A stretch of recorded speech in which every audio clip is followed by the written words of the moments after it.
Hello, this is State Representative Robert Martwick, and today is February 8th, 2017, and this is my weekly video update of what's going on in Springfield.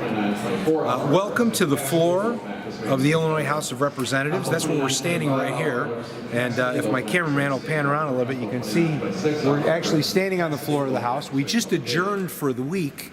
So we'll be coming back next week to do some more, and I'm going to give you a little update about what happened this week and what's going on next week.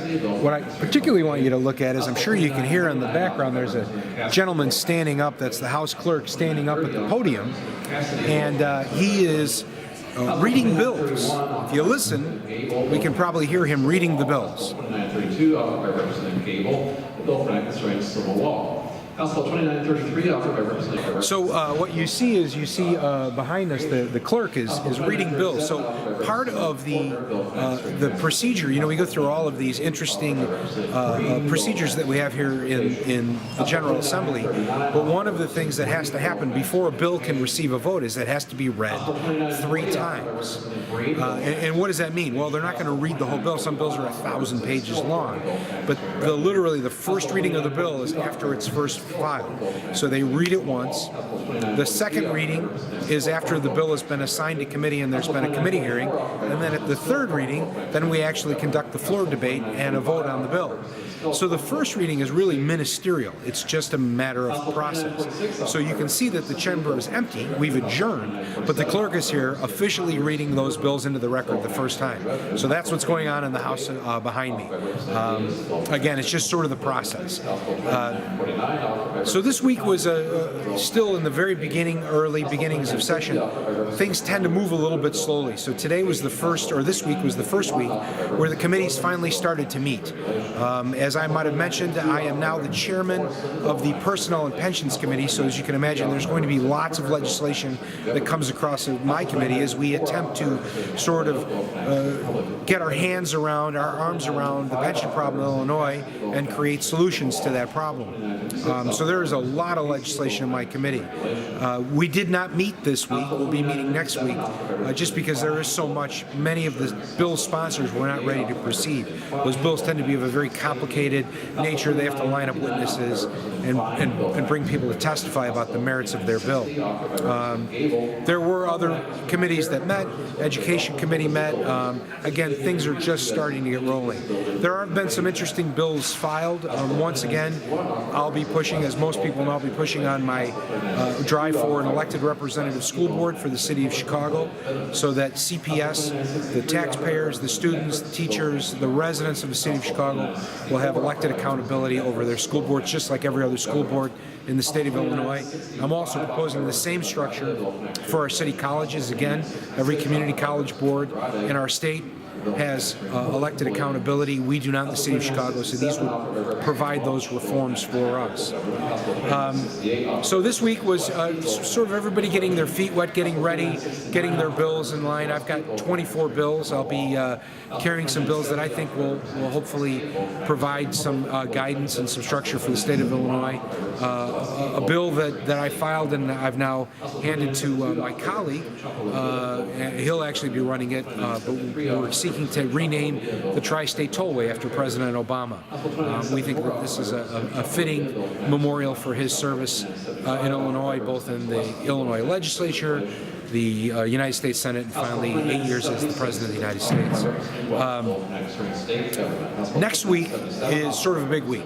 Not only will we really be getting down to our committee work in all seriousness, but next week is also the week that the governor delivers his budget address. And after 2 years without a budget, I think this budget address is particularly important. My hope is that, unlike the last 2 years, the governor actually presents a balanced budget. He has failed to do this. 2 years in a row, he's proposed budgets that were wildly out of balance. And it really is his responsibility as the man who is in control of the budget and in control of all of the agencies that make up the budget, as the man who appoints the directors of all of these agencies. He is the one who has the intimate knowledge of how they work, what the costs are going to be associated with it, and it's his responsibility to bring a balanced budget to us, and then we we vet that through a series of committee hearings. We've been unable to do that for 2 years because he has, in a sense, punted. He said, I'm not going to bother putting together a balanced budget because people aren't going to like it. Well, you ran for the office. It's time to do the job you were elected to do. Meanwhile, across the floor in the chamber, in the Senate chamber, they've been working on their idea of what would be a grand compromise. Unfortunately, that's not going well. There were 3 votes, and Republicans have refused to vote on any of the measures, and it's not going well. They remain committed. They're going to keep working on it, and we'll see if maybe next week there are some votes that pass bills over to us, and we can start looking at them here in the House chamber. But you know, the real big question will be next week is what role does the governor play? 2 years later, it's time to start really getting a hold of our finances. I hear people often say, you know, you can't blame the governor for the condition of our finances, and that's not true, right? So we've had successive bond downgrades, and in fact, Standard & Poor's just downgraded our bond rating again and basically said it's the governor's fault, that he should take out his turnaround agenda and pass a budget, work with us in a bipartisan fashion, and they blamed him for this, and I think it's a correct assessment.